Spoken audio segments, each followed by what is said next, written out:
I'd like to call this village board meeting to order. This is Tuesday, September 24th. If everybody stand, we'll have Trustee Swees lead us in the Pledge of Allegiance.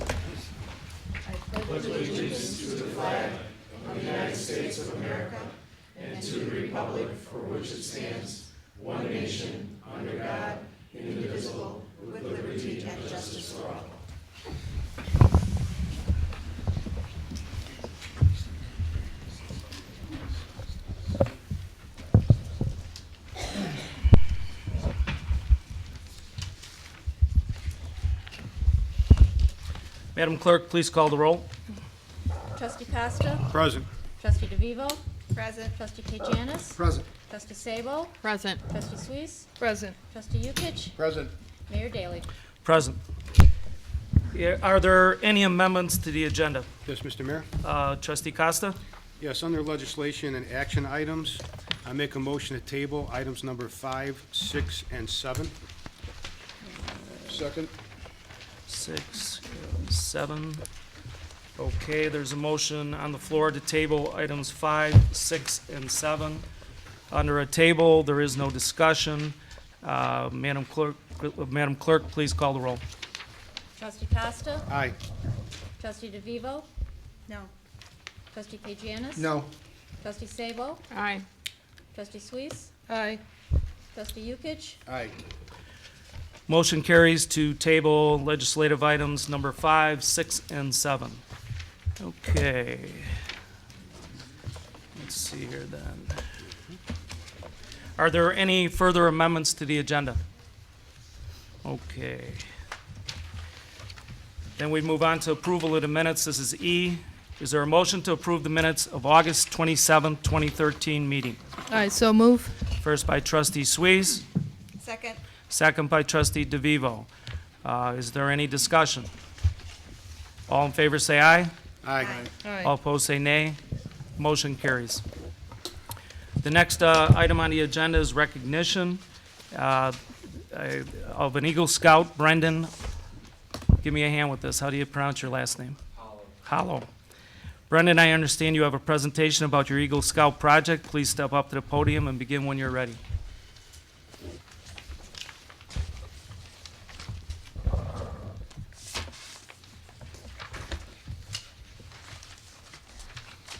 I would like to thank Mayor Daley for allowing me to have this chance, and this is my presentation. For those of you who don't know me, my name is Brendan Hollow. I've been in scouting for 7 years. I'm currently a Life Scout. I am also the newly appointed OA representative for my troop. I'm also a crew scout, and I'm a sophomore at Mary's High School. I started to look for my Eagle project in January of 2012. I spoke to Father John, and he works at the church I go to, St. Francis of Assisi, on Wolf Road in Orland Park. He asked me to contact Mr. Gardner, the facilities director of the church. Mr. Gardner and I have met several times and decided that I could manage the restoration of the southeast corner of the church property. What was the current condition was that there was an old rotting nativity scene stable, old tree stump, overgrown trees, and unplugged electrical cord lying on the ground that was used to power the Christmas tree lights that were still on the trees and the nativity spotlights. And all over the ground there was a bunch of old mulch that needed to be replenished. That's what it originally looked like.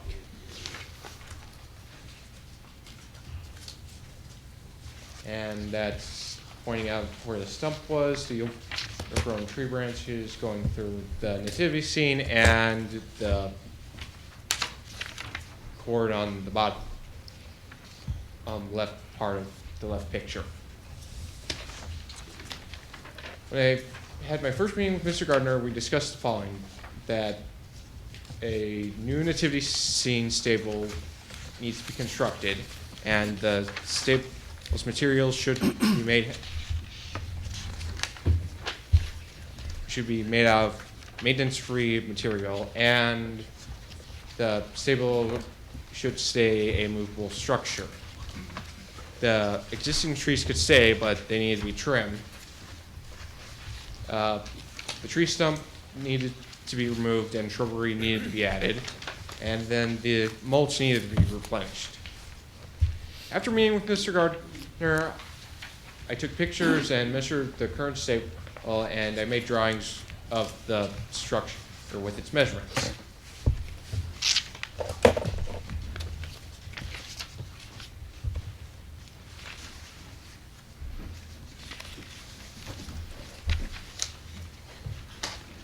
Soon after, I went to Fox Home and talked to Mr. Bob Hedge, and we talked about my project. I've also sent him emails with attachments about my project. I then met with Mr. Val Krensky of Val Krensky Quality Construction Company Incorporated, and he quoted the material to construct a new nativity stable. I then researched many different long-lasting materials, and I came up with 3 good samples. PVC is a completely solid dark material and lasts forever. The composite is a solid dark material with PVC wrapped around it, and that lasts about 50 years. The vinyl is a material that is hollowed out, light in color, and lasts forever. In addition, I've also had more meetings with Mr. Gardner, and we agreed on the following, that the nativity stable will be constructed into different removable pieces. The stable will be able to be towed from the church storage shed, and the base of the stable will be shortened from 16.5 feet to 14. We also came to the conclusion of the structure being made out of the darkest color of PVC, which will be used for the floor, the roof, and the railings, and will wrap around the support beams and columns. Will be used for the interior and base would be pressure treated lumber, and that will be used as the base of the structure, the support beams, the columns, and the base of the roof.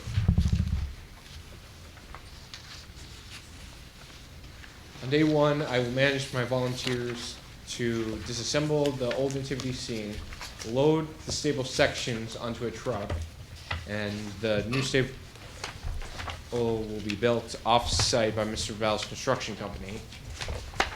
Then the old Christmas tree lights will be removed, the electric cord will also be removed, and then after that's done, the trees will be trimmed, and then the old stump will be removed.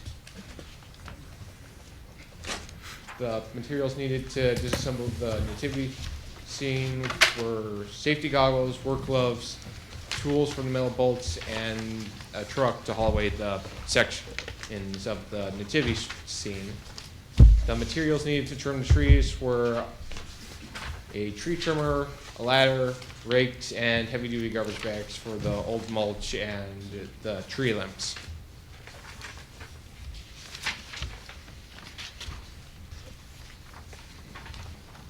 To remove the old stump, I had Tepa Landscape come and remove it and to help out the materials that were used to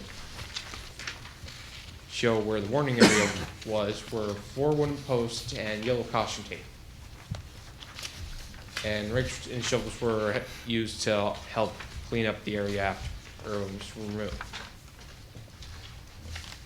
On day 2, I managed volunteers to unload and place the new nativity scene stable, plant 4 arboretum trees, which were to fill in the bare spots, and it was the same exact type of tree that was there. Fresh mulch was added as well, and or spotlights were going to be set to light up the staple at night. The materials that were needed to set and build the nativity scene stable were the truck, levels to make sure the nativity scene was flat, and the tools for the metal bolts. The tools and materials needed to plant new trees were shovels, rakes, and the trees themselves. That's where the locations were to be for new trees. The materials needed to spread the new mulch was, well, the mulch, wheelbarrows to move the mulch from the truck to the site, rakes and shovels to also spread out the mulch. My time plan my project was from July and August. I was getting volunteers by using sign-up sheets at Scout meetings, which require their name and phone number so that I can contact them and ask like what tools they will bring to help out. And then I was also passing out flyers that had date, time, place, and suggested work program. I also asked for money donations to help with the cost, and cash donations were accepted, and the checks were made out to St. Francis of Assisi Church. Day one of my project was on Saturday, August 25th from 8:45 a.m. to 12 noon. From 8:45 to 9, volunteers would check in. Then from 9 to 9:20, I gathered the volunteers for a safety talk while they drank coffee and juice and ate donuts. In my safety talk, it included the location of the first aid kit, while I passed out safety goggles and work gloves, told them the location of the restrooms, asked people to not goof around while with tools so no one got hurt, told them to pay attention to the area so they don't get hurt, and told them the location of the water coolers to avoid dehydration. From 9:20 to 9:30, I passed out the volunteer jobs assignments. And from 9:30 to 12, day one of my project was completed and the area was cleaned up. And then at 12 noon, the volunteers had lunch. Day two was supposed to be on the 15th from 8:45 to 12 noon as well. Same time, it's the same time frame for everything. It's just that the job assignments were different.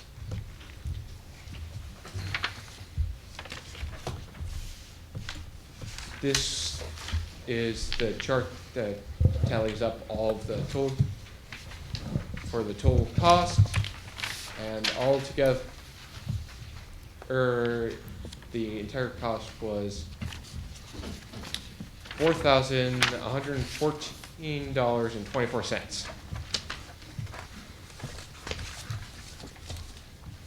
When I was fundraising, I went to different businesses and presented my Eagle project and asked for donations of money, materials, or for volunteers. I also sold Boy Scout popcorn to friends, family, and neighbors. I got money from my Scout account, and the Kiwanis Club of Tinley Park also donated. Questions? I don't have anything for you, Brendan, except to congratulate you on your project. And how about you come up and we'll take a picture, and I've got a village pin and a pen for you.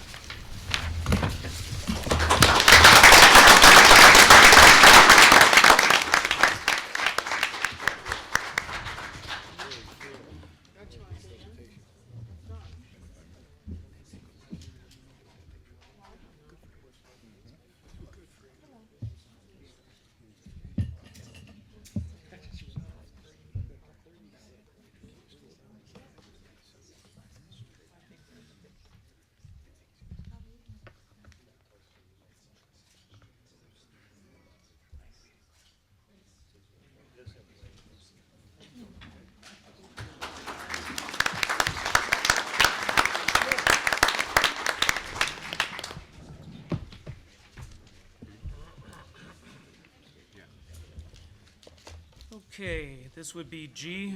Is there a motion to approve the appointment of Chris Locasius to the Village of Homer Glen, Homer Township Parade and Festival Committee? So moved. First by trustee Kajanis, Second. second by trustee Yukich. Is there any discussion? Madam Clerk, please call the roll. Trustee DeVivo. Aye. Trustee Kajanis. Aye. Trustee Sabo. Aye. Trustee Suisse. Aye. Trustee Yukic. Aye. Trustee Costa. Aye. Motion carries. The next would be, is there a motion, this would be H, is there a motion to approve the accounts payable for the period of August 29th through September 25th, 2013? So moved. First by trustee Costa, Second. second by trustee DeVivo. Any discussion? Madam Clerk, please call the roll. Trustee Kajanis. Aye. Trustee Sabo. Aye. Trustee Suisse. Aye. Trustee Yukic. Aye. Trustee Costa. Aye. Trustee DeVivo. Aye. Okay, the next portion of this meeting is reports and communication from the mayor and other officers. I'll start out. 151st and Parker intersection project. As our residents expect, the Village of Homer Glen is going after additional grant money to help improve the village's infrastructure. Previously, the village received grant funding in the amount of $915,000 from federal grant funds through the Will County Governmental League to improve the 151st Street and Parker Road intersections. The funds will be used for enhancing traffic flow through the intersection by installing new traffic signals in additional turn lanes. This improvement project will begin in 2014. Given the village's ongoing goal of making important stormwater improvements in Homer Glen, staff identified several drainage issues in the 151st and Parker Road intersection area. Therefore, the village has proactively moved to have drainage improvements within the project's right-of-way be included as part of the intersection improvement project. The village is seeking another $299,000 in grant money to make these improvements a reality. Village staff will find out whether our request was granted at the upcoming Will County Transportation Committee meeting, and we'll keep everybody posted on our progress. Whenever possible, I'm consistently asking village staff to seek out grant support for established village priorities like stormwater improvements. Under request to lower speed limits on 159th Street, on September 5th, I sent a letter to IDOT requesting a review of the currently posted speed limits on 159th Street within the boundaries of Homer Glen. IDOT replied they will conduct a speed limit investigation and provide the village with the results in the very near future. IDOT's letter explained that the purpose of a speed limit investigation would be to determine the speed limit that is consistent with motorist safety and the safety of other necessary activities along the highway. Traffic speed observations will be made, and the appropriate speed limit will then be determined by considering additional factors such as pedestrian activity, the number of intersection streets and driveways, parking conditions, accident reports, and speed limits posted on adjacent sections on 159th Street. As mayor, I'm very concerned about the speed limit on 159th Street, and I'm doing what I can to encourage IDOT to lower the limit. Under State of Illinois Mortgage Relief Project, the State of Illinois is sponsoring an event on October 26th to help homeowners who are struggling with their mortgage. The Mortgage Relief Project of the Illinois Foreclosure Prevention Network can help homeowners take advantage of programs to help them lower their mortgage, avoid foreclosure, and keep their homes. Free housing counseling is available at the event, and attendees will also learn how to recognize the telltale signs of mortgage fraud. This free event will be held on October 26th from 9 a.m. to 1 p.m. at Lewis University, Building 11, 1 University Parkway, Romeoville, Illinois, 60446. The flyers of this event are available at the back table in our Village Hall lobby. In addition, I've asked for information about the event. It will be posted on the village's website. I encourage you to pick up a flyer and to please pass it along to anyone you may think could benefit from this event. New residents and businesses that stop to the village will now receive a welcome gift bag filled with helpful information about services and amenities offered by the village, upcoming area activities, a map of the community, and access to weekly updates on village happenings. We encourage all new residents and businesses to become involved with our growing community and take advantage of all that the Village of Homer Glen has to offer. Under achievements, congratulations goes out to the Lockport Homer Swim Club for recently earning first place in the Blue Division of the South Suburban Swim Conference, capping off a successful 2012-2013 swim season. Because the LHSC has won the Blue Division for the past 2 years, the team will now move into the Gold Division. Couple comments on the video gaming here. The ordinance licensing and regulating video gaming in the Village of Homer Glen, Ordinance 13-034, was passed by the Village Board on May 28, 2012, more than a year ago. It was passed with 5 votes, with 1 trustee abstaining and 1 absent. As far as I know, the ordinance was passed for any existing business in Homer Glen and any new business seeking to invest in Homer Glen who was interested in obtaining a video game license from the state of Illinois.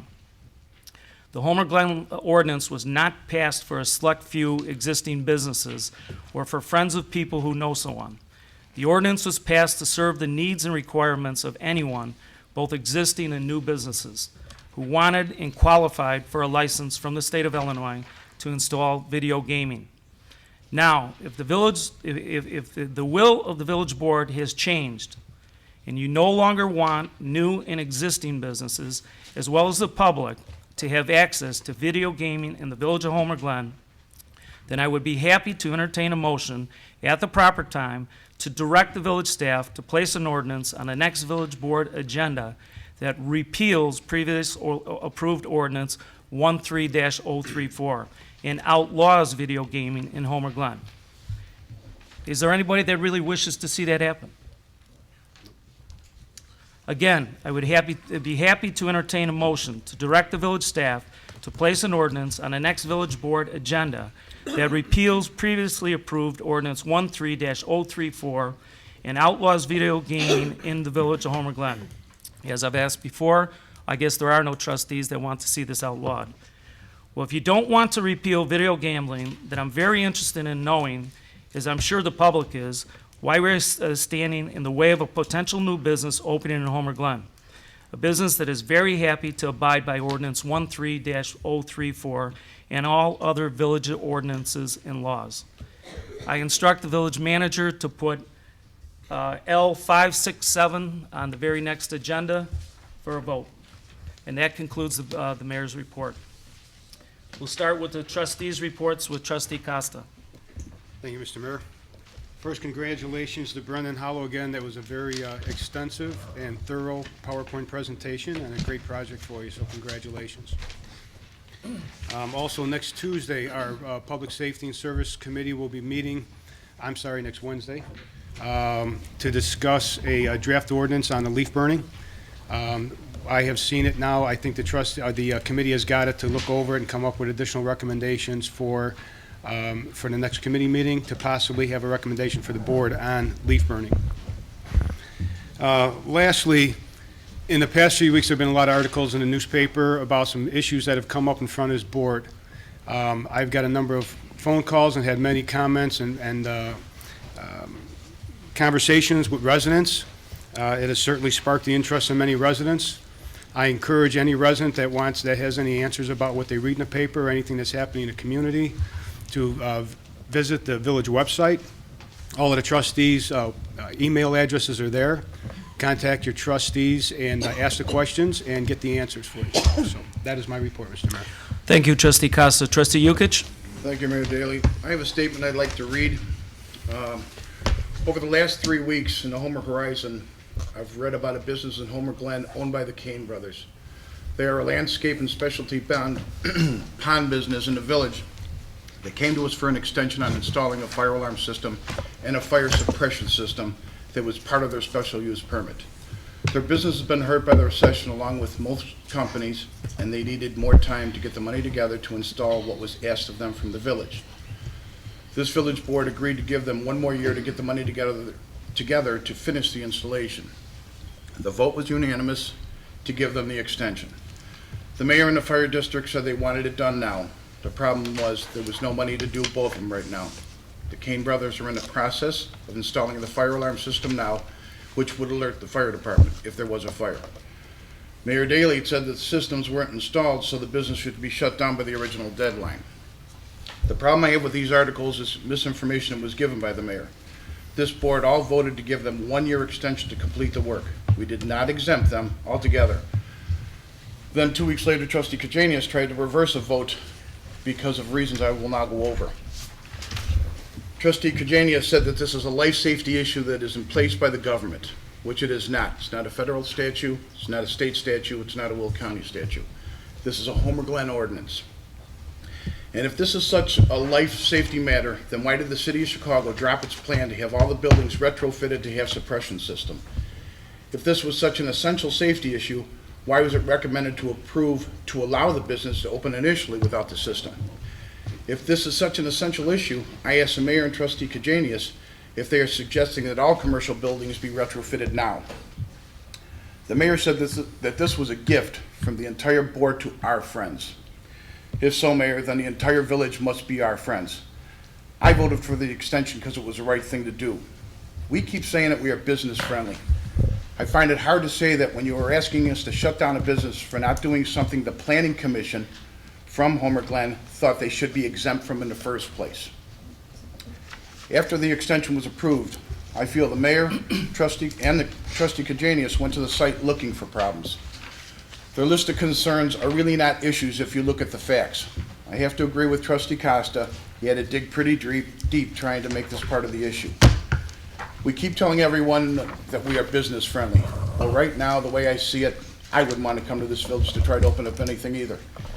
It's about time we do what we say. In this case, our option was to give Kane Brothers an extension or close a business down. The board chose to give them an extension. And then 2 weeks later, after the approval, you try to take it back. Yeah, that sounds like we're pro-business. I feel you owe the Kane Brothers and this village board an apology, and you need to call the Home Horizon and rescind your remarks because of the misinformation that you told our residents. All I want to do is just tell the story the way it really is. That's my report, Mayor. Thank you, and I will make comment. First of all, nobody wanted to shut the Kane Brothers down. As part of their special use permit from day one, they were given a year to put an alarm system and suppression system in the building as it moved from a residential building to a commercial building. They did nothing within the course of a year. Then they came forward and asked for another year in which an alarm system without the suppression system does nothing except put responders in harm's way. Those are the facts. Nobody wants to close down businesses. As I've stated before, I'm very pro-business, but these rules are rules, safety codes that we follow. There's 2 safety codes that the fire department either follows. And Chris Locations is here, and if you'd like to ask him which one they follow a standard. The standard calls for fire suppression and alarm systems in a commercial building. They were given a year. They did nothing. That's what I have to say about this. I do not want to close them. I hope they have a phenomenal business.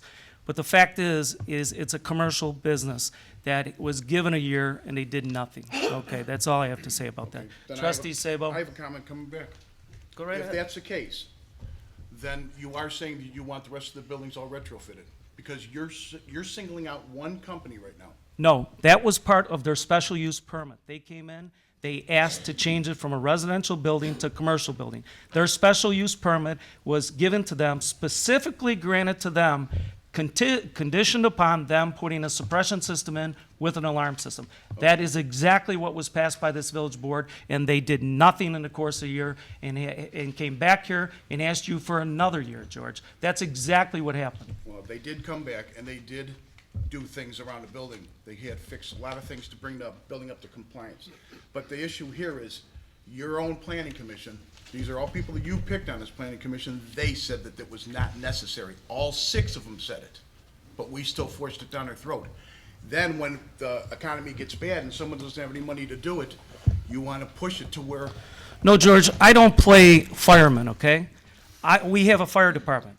We have a contract with the Will County Sheriff's Police. I don't play police officer, and I don't play fire department.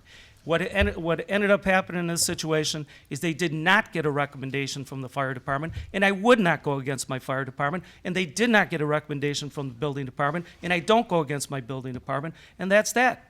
The fact is, they had a year to do it, and they didn't do it. So when a Now, planning hopefully, they'll get this in place, and this can all get past this. I hope the Kane brothers do very well in the village of Homer Glen. But when the fire department lives by certain safety codes and says they cannot, in their right conscience, go along with this, that's what I agree with. I'm not against business. I love to have business. Matter of fact, I tried to bring in a business here tonight with video gaming, Dottie's, which you guys tabled. So you tell me who's anti-business. Okay, Margaret anti-business at Sabo, all. your turn. Trustee Sabo. This ain't done.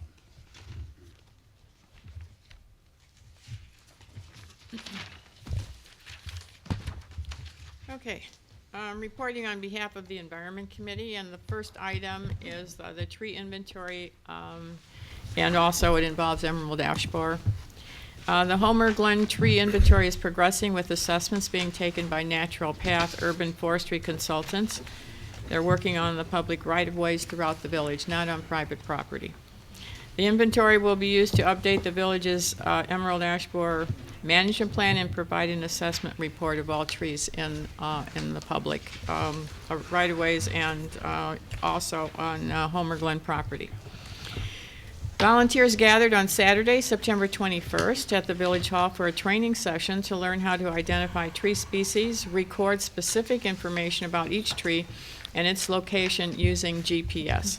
The work session conducted by Mark Dundeman of Natural Path Consultants began at 8:30 in the morning for instruction inside, right in this room, and volunteers were trained using GPS to record data for individual parkway trees in a Homer Glen subdivision. The session continued until 4 p.m.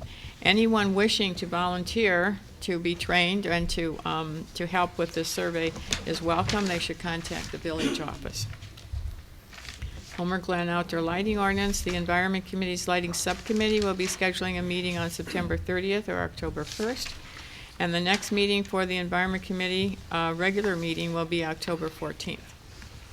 The next topic is Homer Glen Lands Day tree planting. That is one section or one part of Homer Glen's Lands Day celebration. The Environment Committee met with Library Director Sherry Kozo-Laha, Assistant Director Shara McCambridge, and Rick Gomez of Instant Shade Tree Planting, Inc. They met to coordinate the Homer Glen Lands Day tree planting at the Homer Township Library. That library is going to be the recipient of the tree this year. And the date will be Friday, October 25th at 10:30 in the morning, and the tree will be planted near the front entrance and west of the library building, and all are welcome to attend. The other part of Homer Glen Lands Day is giving out awards. This is a reminder that the Community and Nature and Harmony Awards will be presented on October 8th at the next village board meeting to recognize individuals, businesses, groups, and organizations for their demonstration and commitment to the environment and to contributing community pride. The village board meeting will start early. It will start at 7 p.m. instead of 7:30. And I do have a comment about 159th Street. We know that there's going to be increased traffic, and increased traffic brings more noise. So I'd like the village board to consider something that will control the noise, will not add to noise pollution. There are people who do live on off of 159th Street that are at this time concerned about the noise that they are having to put up with. So with increased traffic brings more noise, and we have to have some type of regulation for that. Thank you. Thank you, Trustee Sabo. Trustee K. Janis? Yes, thank you, Mr. Mayor. A couple comments, if I may. I'm sorry, Trustee Sable, did you say we had a scheduled meeting on September 30 on the joint? No, just our Subcommittee? meeting. Just an Environment Committee's subcommittee okay. on lighting. Okay, I'm sorry. Do you want me to read that part again? Yeah, I misunderstood you. I just want to clarify. No, I said I'm the sorry. Environment Committee's lighting Okay. He subcommittee will be gets it. scheduling. Lighting subcommittee. I heard the term subcommittee. Yeah, Okay. subcommittee. I Okay. did not mean the combined committee. Okay, Thank you. Just wanted to clarify that. Thank you. Yes, Mr. Mayor, a couple comments if I may. Heard my name brought up a couple times, and let me explain a couple things here. You need to pull that microphone up. Thank you. What my comment was at the one meeting regarding the Kane brothers, as was illustrated by Trustee Yukich. It was under federal and state codes under life safety codes that I believe that we were starting to tread on. And we have to understand that if we wish to have selective enforcement in this village, then I think we need to reconsider our being. And case in point, tonight we tabled a motion for a business, so we put them on the back burner. Boy, that's business friendly, putting a business on a back burner, a legitimate business. But under the Equal Protection Clause and the singling out of individual businesses for the purposes other to be tested other than spite or ill will or vindictive prosecution can be subject to consideration of motives. And I do believe that when you go one side or the other, for or against, but you do start changing the laws or the practices of laws, whether it be for individual business or other businesses, then I think we have to be very concerned as trustees and individuals that could lead to a situation where it becomes selective enforcement. And we are ignoring the practices of law under selective enforcement. This could be selective treatment of one business over other businesses, one resident over another, one church over another. So when you ask the question, do we want to do a blanket approach with all? I don't think that was the question in front of us, Mr. Yukich. But I do believe the question could be arbitrary by decree under a government of fiat, and I think we need to stay away from this type of issue. And there's no base for this. Has been no basis for tabling the motion under the 14th Amendment. And I believe the circuit courts and also the Supreme Court has also spoken on that as well. So I just want to make that point clear. And now I'd like to get to the CED, economic development of this community, from our meeting that we had on the 12th of September. We discussed protocols going forward on sessions on each meeting to discuss business friendly. And business friendly is not just a word that we have to say or should say, it's also a philosophy. But it's not one philosophy carries all, but it's ongoing processes that we need to engage in. We discussed about the process on status of the building, of the businesses. We discussed branding, open for business mentality, and create a contact us, make inquiries, form a business connect, provide a guide to conducting business in Homer Glen, conduct feedback sessions with our businesses, opening protocols to help guide and how we could help new businesses that are coming in, retention of our current businesses on mitigation, business-friendly legislation recommendations to the village. We discussed all these on the board, and we kept the charts on this. We have minutes on this, and we will go forward every meeting to discuss barriers to our businesses, as we have in the past. This is not just a new subject, this has been an ongoing subject, and that could be highlighted through a lot of legislation that we have recommended to the village board. The village board also made a recommendation to the village board of trustees to hold a work shop to discuss the proposed changes to the lighting ordinance from the recommendations of the joint subcommittee's work on the lighting ordinance, including the illuminations of the American flag exemptions. Yeah, we have restrictions on lighting up the American flag. Work on the lighting ordinance, including federal, state minimum safety standards for street and parking lot lighting, and life safety standards, as well as further definitions of acreage for calculations. This motion carried by 100%. So we have passed this. These minutes have been approved, and the motion has carried, and the minutes are reflective on that, and it's sent on to the village. Now, as far as everything else that we want to talk about, Kane Brothers and newspaper articles, I'm not going to sit here and play tit for tat. You know, I'm not going to do that. I think the village and the people of this village have too many other issues that are important under the economic conditions that are going forward, and I think we need to look forward and how us as a village and us as a board are going to conduct ourselves going forward. So I'm not going to play that. I'm not going to play that. But business friendly, I hear those words all the time. Okay, let's walk the walk. That's all I have to say. Okay, thank you, Trustee K. Janis. Trustee Suisse? Thank you, Mr. Mayor. I do not have a report, but I would like to remind the residents that this Friday, the 27th, will be the last stargazing event of the year. It will start at 8 p.m. at the Trantina Farm. Please come out and join us. Thank you. Thank you, Trustee Suisse. Trustee DeVivo? Thank you, Mayor. We had a Park and Recreations meeting last night, and I gave an update on Erin Hills Park. The play equipment is installed, except for the swing set. We're waiting for additional parts. Pavilion is up, the solar lighting is up, the trees are being planted, and it's coming along quite nicely. We discussed the naming of what we refer to as Erin Hills Park now, and we completed the review and discussion of a standard operating procedure on naming of parks. And after review, the committee consensus was to move the SOP to the board for review. We also discussed additional lighting on Parker near Culver Park where the trail crosses. The committee believes it is too dark in this area, and even with the addition of the warning lights that we are going to have installed soon, the path leading up to Parker either needs additional signage with warning lights, perhaps illumination on the path itself, similar to the type that you use for speed limit posting, or some other type of signage that warns biking public that Parker is coming up. That's my report, Mayor. Thank you, Trustee DeVivo.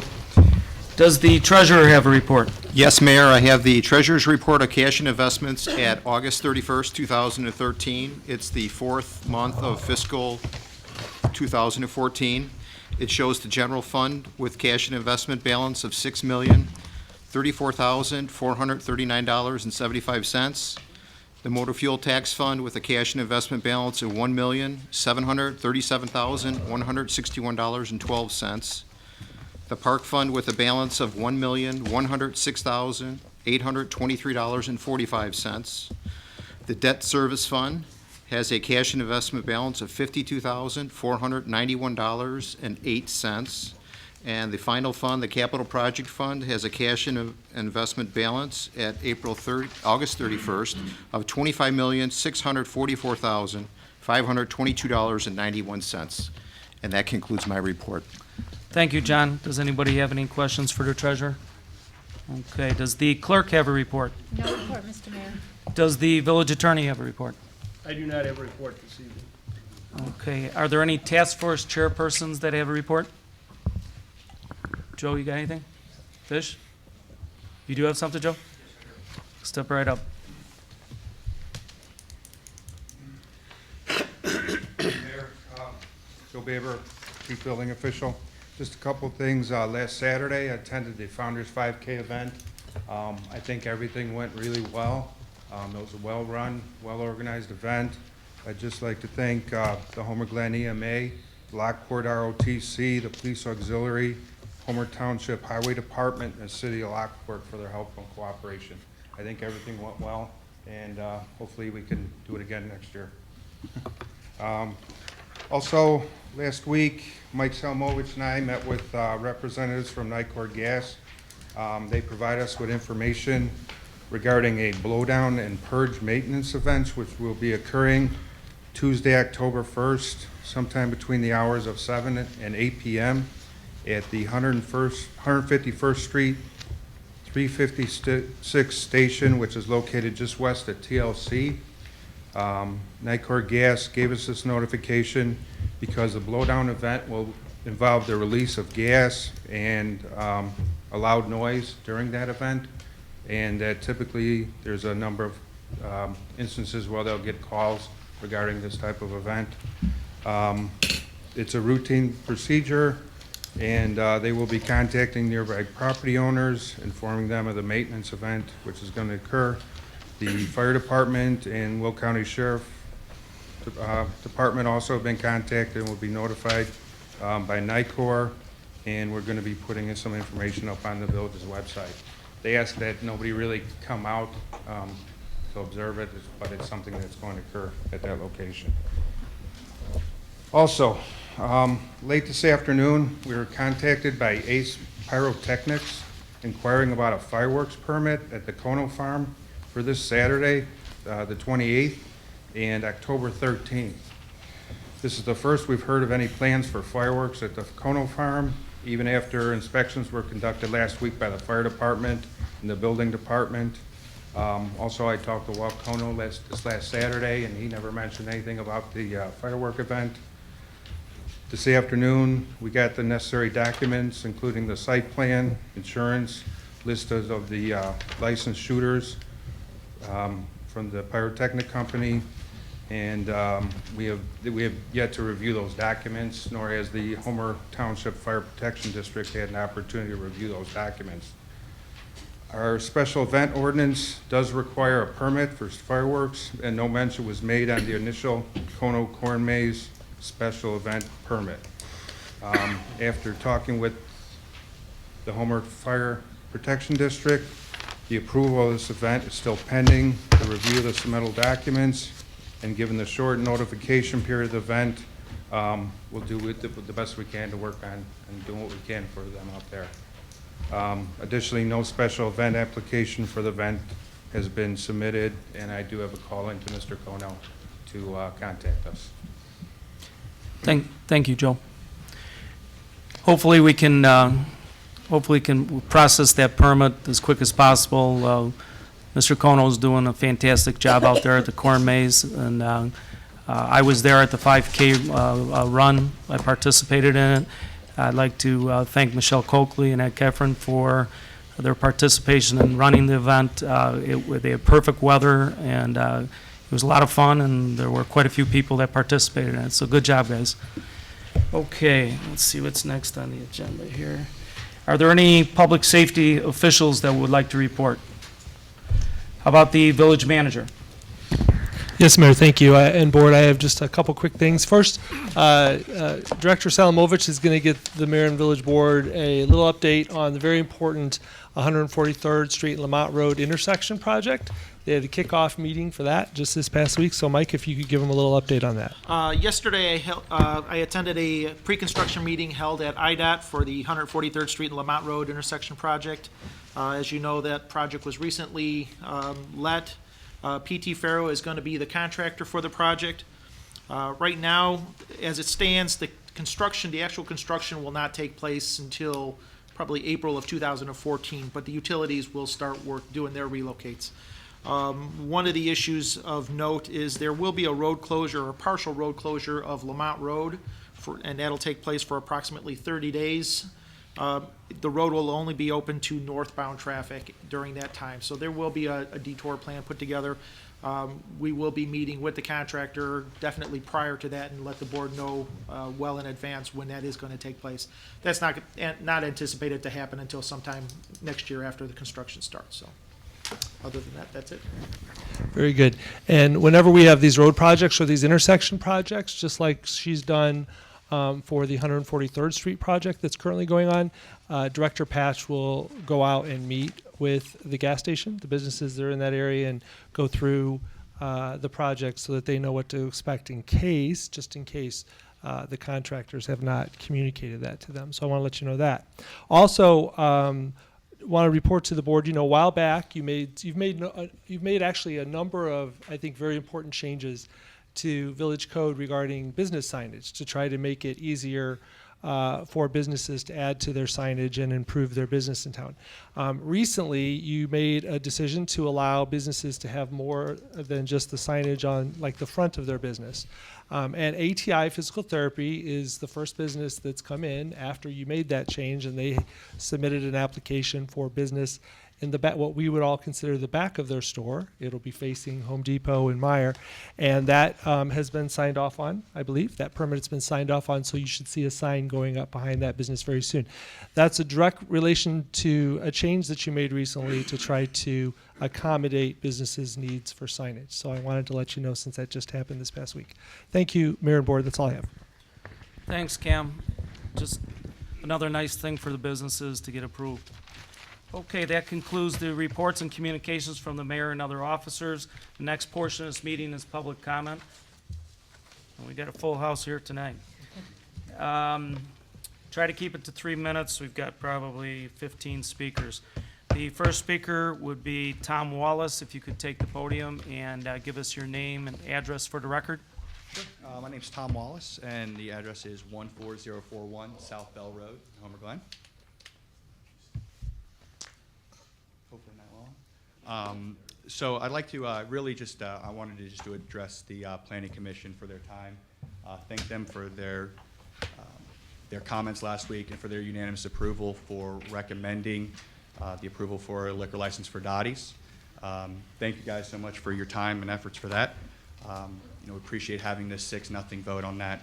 I'd also like to take this time to thank the Economic Development team for reaching out to Dottie's and inviting us into the city of Homer Glen. And we look forward to the next step and hopefully continuing on here in the village. Thank you. Thank you, Tom. Next speaker would be John, is it Wiles? At this time, my wife and I, she's the next speaker, would not like to speak. Okay, thank you. Okay, Patricia Toman, do I have that correct? Okay, well this is your opportunity to say what you want to say and for 3 minutes. There is no, when we close public comment, we close public comment. Okay, okay. The next speaker then would be Dan Rose.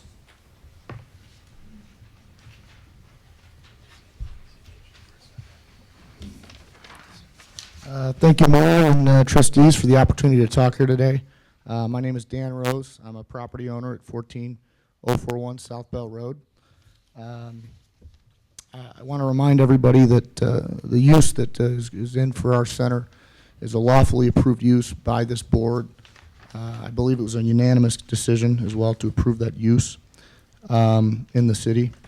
And I also want to thank the Plan Commission for the unanimous support for our special use for liquor license for Dottie's, which is the use that we're looking at for our center.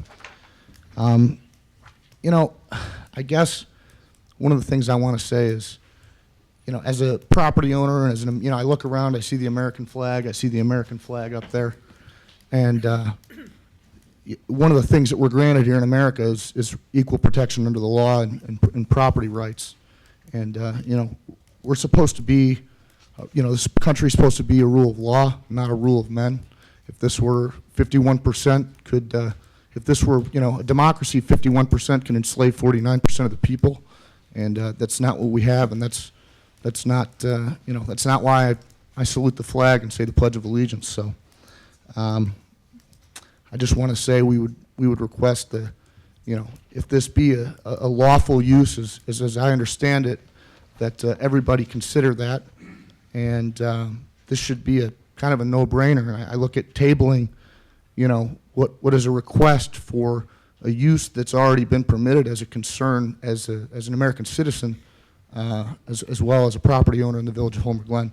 And that's all I want to say. Thank you. Thank you, Mr. Rose, and that is exactly why I instructed the village manager to put this back on the next agenda at the village board meeting.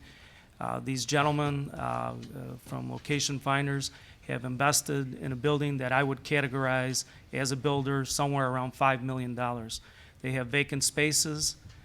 They would like to fill them. They have a contract with Dottie's pending, so we're this business friendly according to certain trustees that I violated. Here it is. They're standing here. They have open spaces. They're looking to fill the space. They are asking for a liquor license, which one exists 4 doors from the place they're trying to fill. So it will be on the next agenda, and I hope it'll be an affirmative vote. But we can't hold these people at bay. They want to fill the space, so they need an answer. Are you going to approve them to have Dottie's in there, or are you not going to approve them so they can start going in different directions? And Dottie stops wasting time as far as getting put on the back burner. They have better things to do with their time also. The next speaker would be Mike Rose.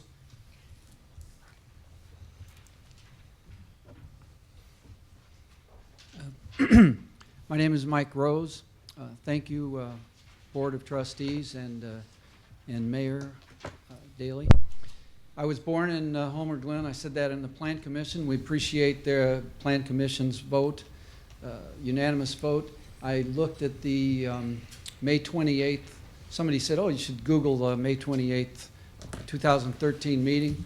I was pleased to confirm and see that the village board at that time voted unanimously with 1 absent trustee and 1 abstaining unanimously to approve the use that's proposed at our property on Bell Road. And I understand, I see that it's been tabled. Folks traveled quite a ways to come out here to bring this to a head.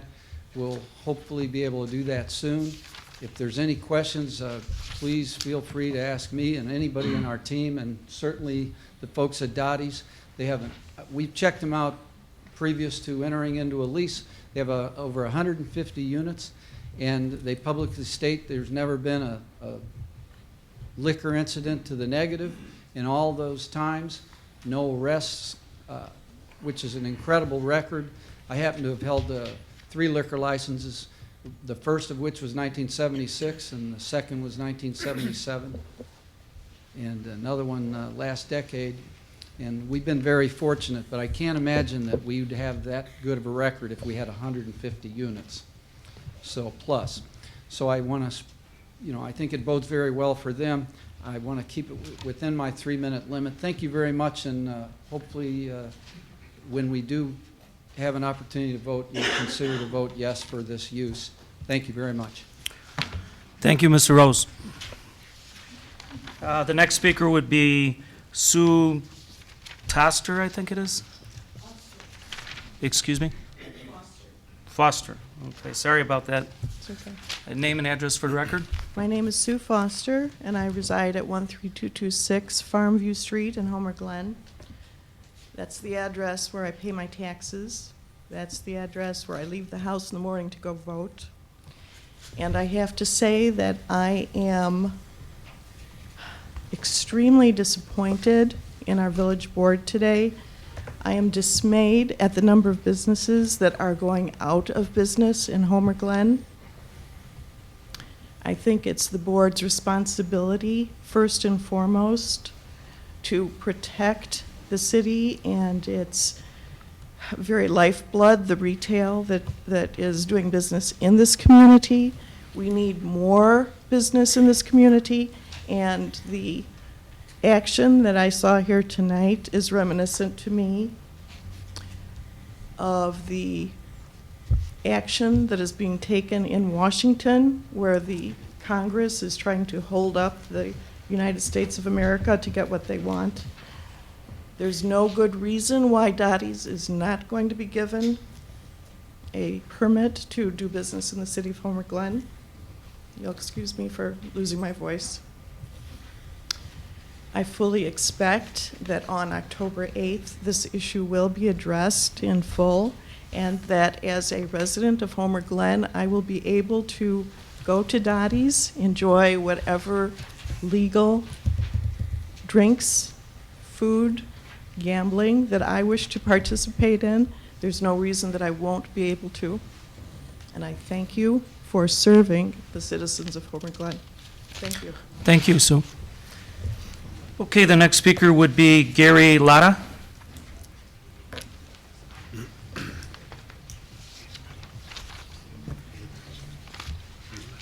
Hi, my name is Gary Latta. I live at 13854 Janus Parkway. I hope the board and the mayor is aware that during the planning commission, although it was a unanimous vote, there was considered topics talked about in relation to how we should curb liquor licenses now that they're tied so closely with gaming, okay? So that there was considerations talked about that other businesses may have to go into gaming just to compete for customers, and that we should maybe rethink the concept of how many liquor licenses in general that we as a community want to establish. Okay, I heard a lot of talk in the Planning Commission about convenience and things of this nature. This Dottie's has places all over, in Lockport, in Orland, so I'm not sure where the convenience factor is in terms of placing this in Homer Glen, okay? I think part of the discussion that was in the Planning Commission should be carried out by the board as to how we should go forward with what kind of plans we want to have for liquor license issuing in Homer Glen. So I hope I'm close to my 3 minutes, but those are my concerns in the relation of gaming to liquor licenses. Okay, thank you. Thank you, Gary. The next speaker would be David Galowich.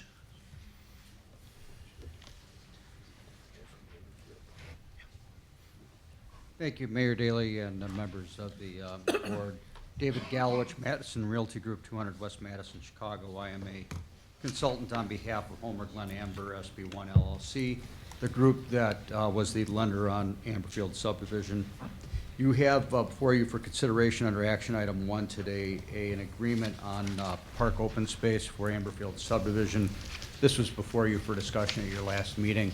Happy to report that the agreement that's before you tonight for final consideration and vote is substantively the exact same agreement that was before you at the last meeting.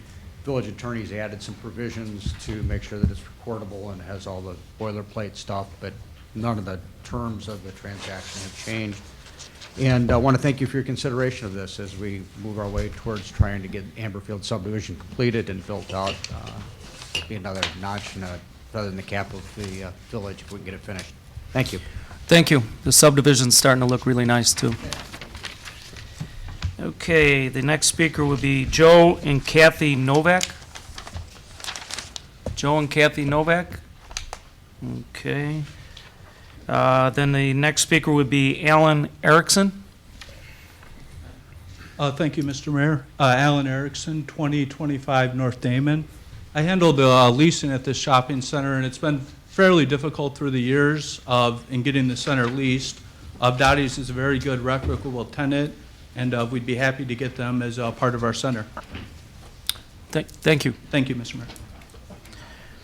Okay, the next speaker would be Mike Mills.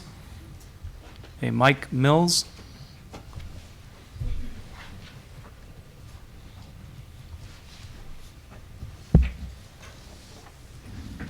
Thank you. Thank you, Mr. Mayor and the village board. Most of you don't remember, but 4.5 years ago, I stood before you. Mayor Daley, I recall yourself. I think Trustee Sable, I recall you. A lot of new faces on the board. Village managers new, I believe, and so is the staff, so is economic development.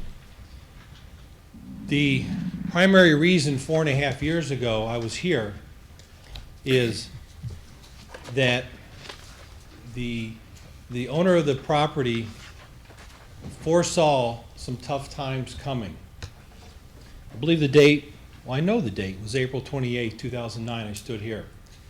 They saw some tough times coming. The center had vacancy. There may be more vacancy. They were aggressively marketing the property, but there were some vacancies.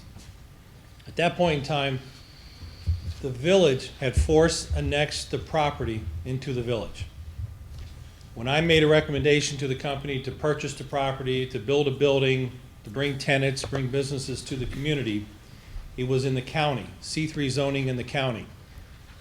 some of you may recall or may not recall, the village forced annexed the property into the village and gave the zoning designation, I believe, also it's C3, but it's a different C3 than the county. In the county, as you may recall, originally Washington Mutual Bank was located on the property with an ATM out front.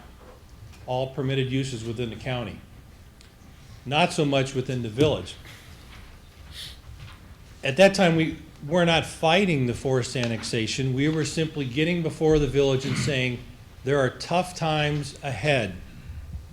Please work with the owners, and over time, there isn't always continuity with the same board members, the same staff. Over time, let it be written that we need the village to work with the owners so they can get the building occupied, get businesses in the community, maintain existing businesses to stay in this community, and enhance the tax base of the village. Whether it's Dottie's or whether it's someone else, if it's a permitted use, then I ask that the village remember those conversations and working with staff from 4.5, 5 years ago, that although there was no binding ordinance, it was, we understand and we will work with the owners to bring in tenants for the subject site. Thank you. Thank you. Okay, the next speaker would be Kathy Gilroy. Kathy?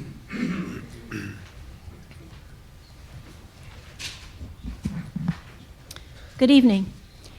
An important development in communities that have overturned their bans on gambling is the sheer volume of liquor license applications they are receiving from gambling cafes.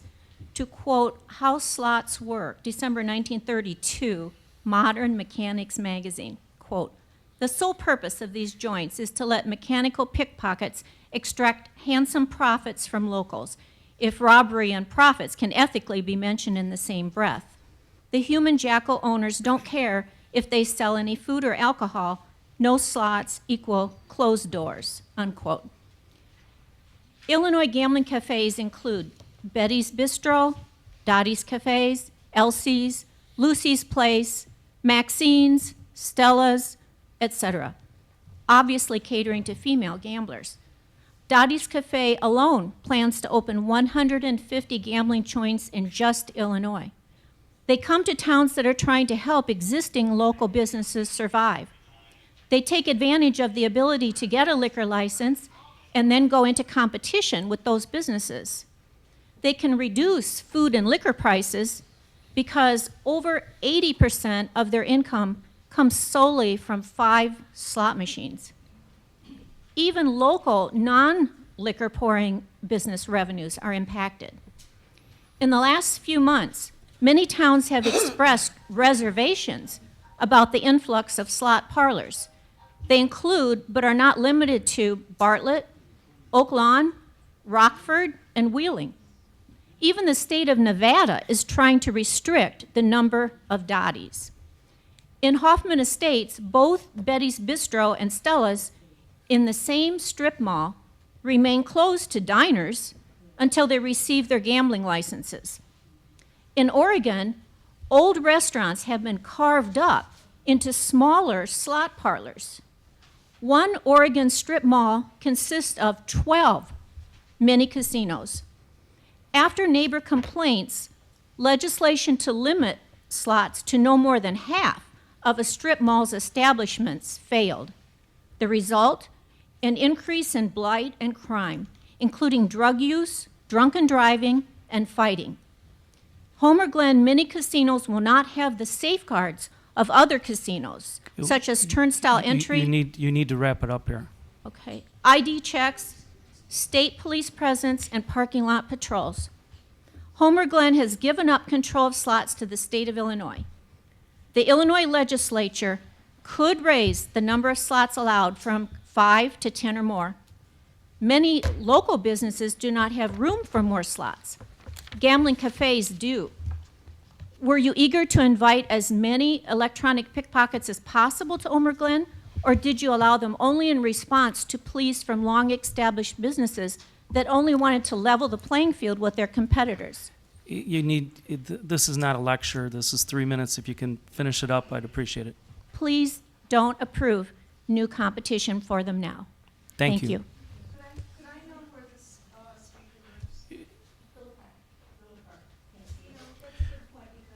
You know what? You know what? We're not going to get this thing out of control. This is public comment. If you'd like to speak, you go up to the microphone, you sign in, you go up to the microphone and speak. The person that signed up is Kathy Gilroy, 230 West Division, Villa Park, for the record. She did state that herself, too. The next speaker would be Rose Reiners.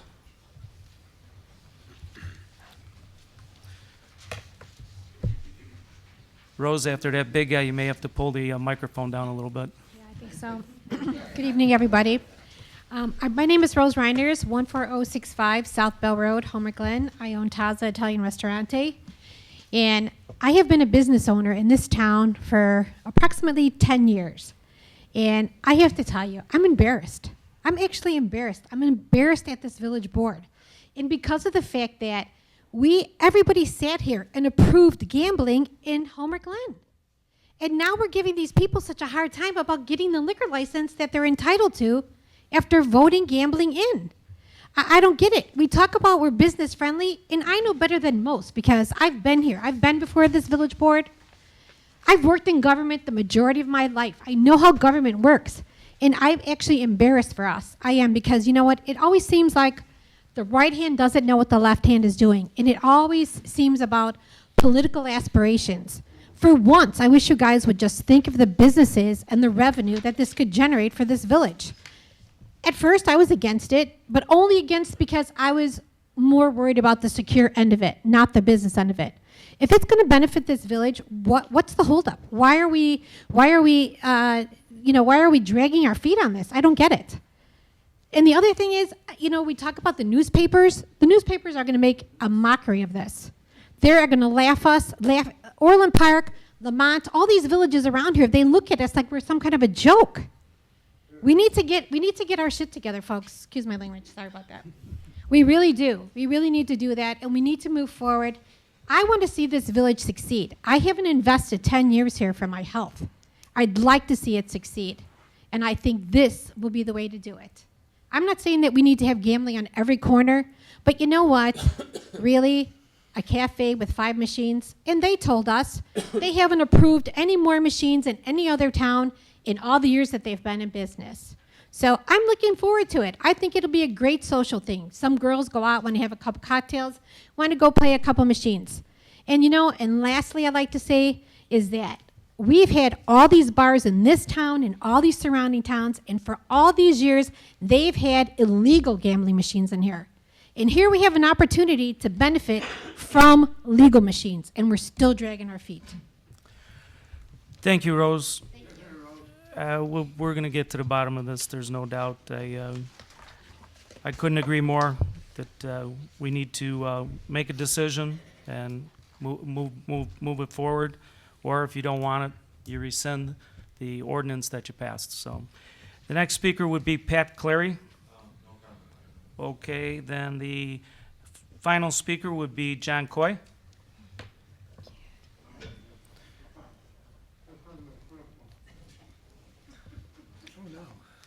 What did you do to the wheel, John? I had a total knee replacement 4 weeks ago. Oh. John Coy, 12056 Venetian Way, Orland Park, mailing address, live in Homer Glen. I tell you, give me the yellow paper. You guys were talking earlier about oh man, things are getting bad now. I should have been prepared. At the college over here, with your mortgage relief program they're going to have over there, I really think that it would be nice because I've been not been able to get around as usual. I've been doing a lot of driving around the area because 143rd is messed up, and pretty soon 159th Street will. I really think that I've talked to a couple people that have gone to these mortgage relief seminars. They say they're very, very good. And I really would like to see one come to our local neighborhood here, and maybe we could get together and have one to help our citizens out, because I do personally know 5 of them that have lost their homes here already, and I know 3 more that are going to. So to me, that's not, real good record there, and I know that a couple of them that I had talked to, the banks are the ones that screwed them, and that's why I say something like this with a mortgage relief that they're having out at the college out there at Lewis. I mean, maybe if somebody could contact them, and maybe we could get a speaker here. We can do that, John. Thank you. Yeah, thank you. And I am against all these guys coming in and putting a bar and slot machines on every corner. Okay. All right, that concludes public comment. The next order of business is there a motion to approve the consent agenda, which includes the following items of business? Consider for approval the Village of Homer Glen's 2013-14 Illinois Municipal League membership dues in the amount of $1,564. And 2, a development fee application waiver in the amount of $475 for Mr. Louis Vorterol for the subject property located south of 15807 West 139th Street, Homer Glen, Illinois. So moved. First by that was trustee Costa, or Yukich, second by trustee DeVivo. Is there any discussion? Madam Clerk, please call the roll. Trustee Sabo? Aye. Trustee Suisse? Aye. Trustee Yukich? Aye. Trustee Costa? Aye. Trustee DeVivo? Aye. Trustee Tejanis? Aye. Motion carries. This would be L1. Is there a motion to approve ordinance number 13-052, an ordinance approving an agreement regarding open space, natural area property, and park donation fees for the Amberfield Townhome subdivision? I so moved. First by trustee Sabo, second by trustee, who is that down there? DeVivo? Yep. Is there any discussion? I do have some questions. Go right ahead, trustee Sabo. On page 2 in the agenda supplement sheet, the third paragraph says, Amberfield Homeowners Association Village and owner agree that Lot 19 open space natural area should, and that's why I'm emphasizing should. To the association pursuant to the agreement. Well, it says should remain as open space and utilized in Yeah. perpetuity. Yeah, it remains as open space pursuant to the agreement. And then, in that same paragraph, it says homeowners association shall have no obligation to create a, park on lot 19. Right. What if there were ideas to do something on that lot by that association? Is that, does that prohibit them from doing that, although keeping it as a nature park? No. So something, They would have the right to do that, but not the obligation. okay, all right. And then, are they responsible, because the nature area crosses the creek, are they responsible for taking care of the creek, of that section? Nobody's responsible for taking care of creeks. Creeks are, I believe, DNR, Army Corps of Engineers. You're not supposed to be in a creek doing anything. Okay, well, just because it goes through their property, that's why I'm asking that. Right. Okay. And then,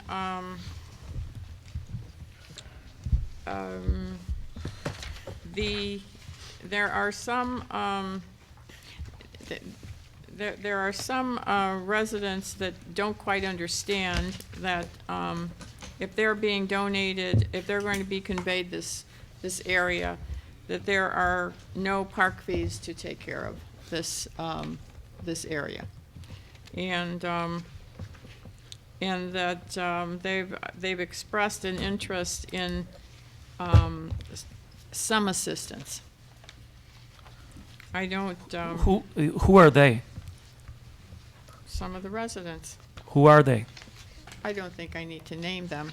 I don't think that, the residents were really not informed that this was going on. I had asked at another meeting for them to be included in this, and they did not know anything about it. I think that that's important, that the residents should have at least been informed by the by Mr. Gallowich, and so that they would be able to know what was happening. They had expected a path, understanding there was a bridge, but that would have been out of, it would have been too expensive to put in. So, is there any way that these residents could be could have some assistance? How about with any LOC funds that are still available? Well, if I could, there will be some LOC funds available, and I think we, at the last Administration and Finance Committee meeting, Director Salamovich reported, I believe, or I might be thinking of another meeting, reported that we're going to be bringing kind of like the last staff suggestion forward to the committee and then to the board for the remainder of the LOC funds, and one of those ideas might be to install the sidewalk along Parker that was never installed, so that people in the subdivision, if they want to, can do at least a loop within their subdivision if they want to go out for just a walk that involves 2 or 3 blocks, things of that nature. But there are countless of other ideas. It has to be for a public improvement, and it should be for public improvement that was previously indicated or approved. But we will be bringing those forward, Trustee. We will be bringing those forward here in the short order, probably in the next couple months. Right. Correct. Okay. You're talking about a public sidewalk on the east side of Parker, on the property that is Amberfield. Right, because that was a part of the original approved subdivision. It just was never built by the developer. So this sidewalk would go from one entrance to Right, it the would hook other entrance? It would hook the sidewalks up that exist on the horseshoe, kind of, that comes around, and then it would hook that up so you could do a full lap, internal lap. I don't know what the distance would be, but you would be able to do that. They're going to bring that forward after they get all their work done on it. There's terrain changes in that area that may prohibit, but then again, we may be able to work with them. They're not, that's why they don't have it in front of you at this point. It's going to be a little bit for them to do their investigative work. Is there any way that the residents could have some input in any of these improvements?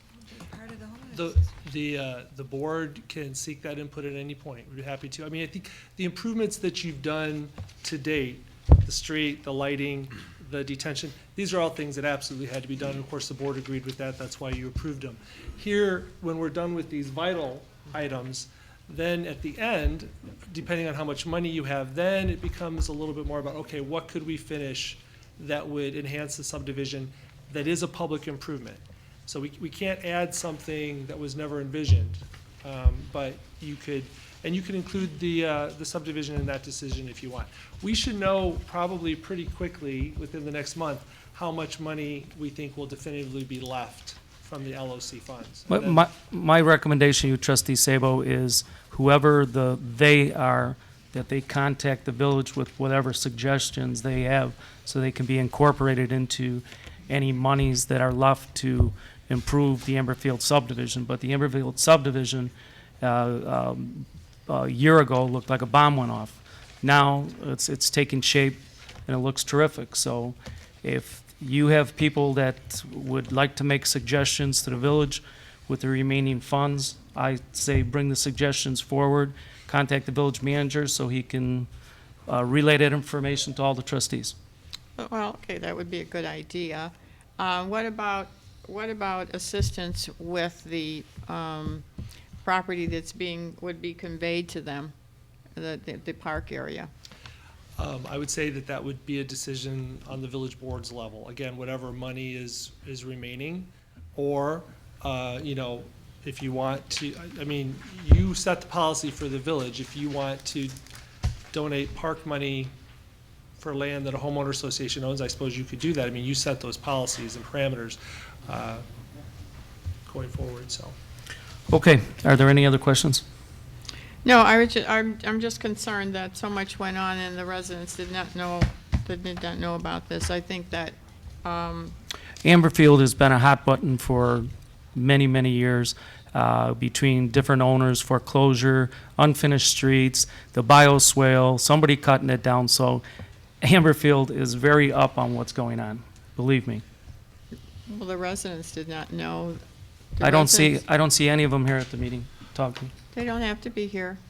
Have you had anybody One contact? I just say, one of the great things about the agreement, besides the fact that, and Dave could certainly speak to this more, besides the fact that it's gonna help move the subdivision, developers want definitive answers to things, and so now that if the board acts affirmatively on this, David will be able to go to the gentleman who's currently interested or future people and say, these are your definitive obligations, and that helps him to move the subdivision. But the other great thing that happens for the village is that because of this agreement, you will have over $100,000 in park funds available to do with as you see fit as a board.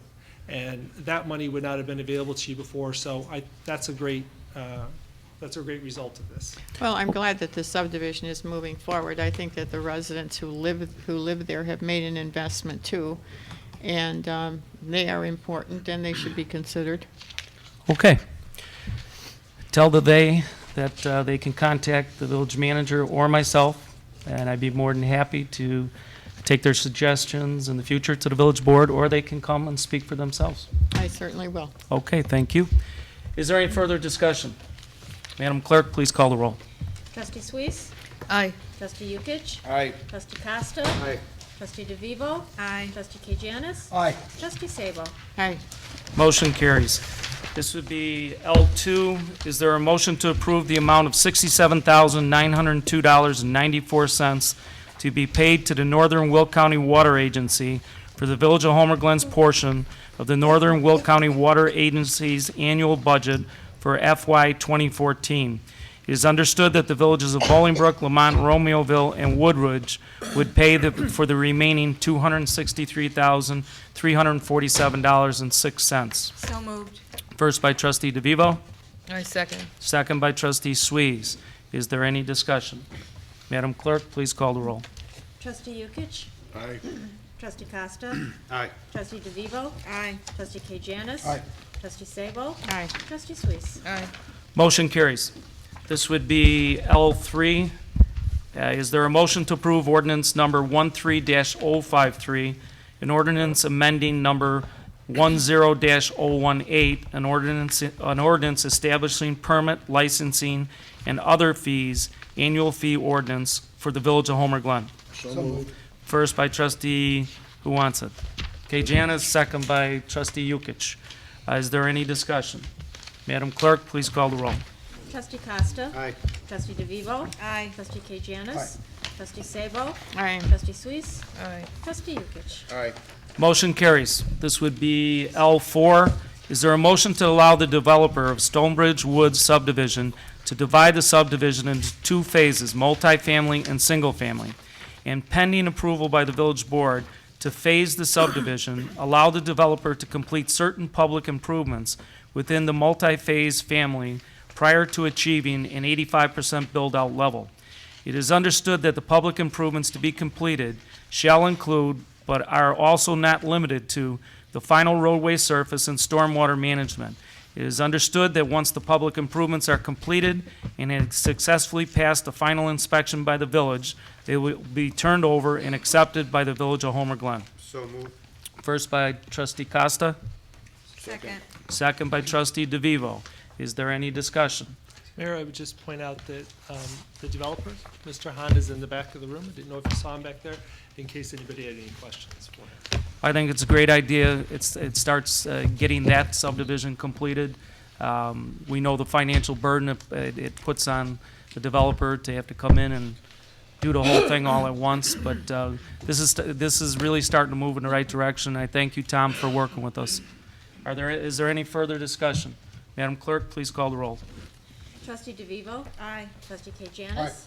Trustee Sabo? Aye. Trustee Suisse? Aye. Trustee Yukic? Aye. Trustee Costa? Aye. Motion carries. We tabled 5, 6, 7, so this would be L8. L8. Let me get to it. Is there a motion to schedule a special meeting for the village board on Tuesday, October 29th, 2013, from 6:30 PM to 8:30 PM in the village boardroom for the final 159th Street Corridor Planning Study Community Workshop Open House? I did want to mention that this will be the second community workshop open house for this project. The village manager presented choices for the community workshop open house in his September 5th manager's memo. 4 elected officials responded to his request for the feedback on the proposed dates. October 29th was the most common date selected. Approval of this motion allows for that meeting to take place on Tuesday, October 29th, from 6:30 PM to 8:30 PM at the Village Hall. Looking for a motion. So moved. First by trustee K. Janis. I second. Second by trustee Costa. Was that Costa or Yukich? Costa. Is there any discussion? Madam Clerk, please call the roll. Trustee K. Janis. Aye. Trustee Sabo. Aye. Trustee Suisse. Aye. Trustee Yukich. Aye. Trustee Costa. Aye. Trustee DeVivo. Aye. Okay, and that concludes legislation and action items for tonight. The next portion of this meeting will be a workshop. Tonight, the board will hear a presentation from Hazel Levine, Representatives David Levine, Dan Gardner, and Nick Davis on the 159th Street Corridor Planning Study, preliminary draft core plans and recommendations. Gentlemen, whenever you're ready, start yourself up. Thank you, Mayor.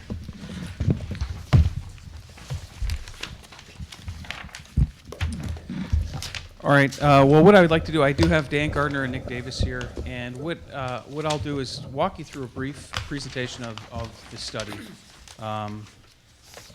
It's about 51 pages. Nick and Dan are here. If you have any detailed questions pertaining to some of the recommendations, we can dive into it. But what I'll do is walk you through the report, give you the general sort of overview, highlight a couple of the key recommendations, and then we can turn it over. And then the plan is to then post this online, let the public be able to view it in advance of the open house on October the 29th. And then at 6:30, between 6:30 and 8:30, we'd be in attendance. We'd have posters of the plan and allow the residents and business owners to come in and ask us questions.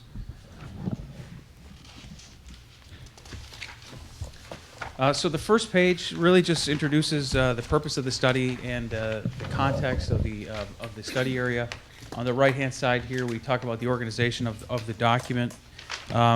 We've broken it down into essentially 8 chapters. We have our introduction. 2 represents the market analysis that was done for the corridor. 3 is our land use and development plan for 159th Street. Chapter 4 is design and development guidelines. 5 is a streetscape and beautification plan. Chapter 6 is access and transportation plan. Chapter 7 are utilities and infrastructure. And then Chapter 8 is economic development and implementation. Just to get everyone sort of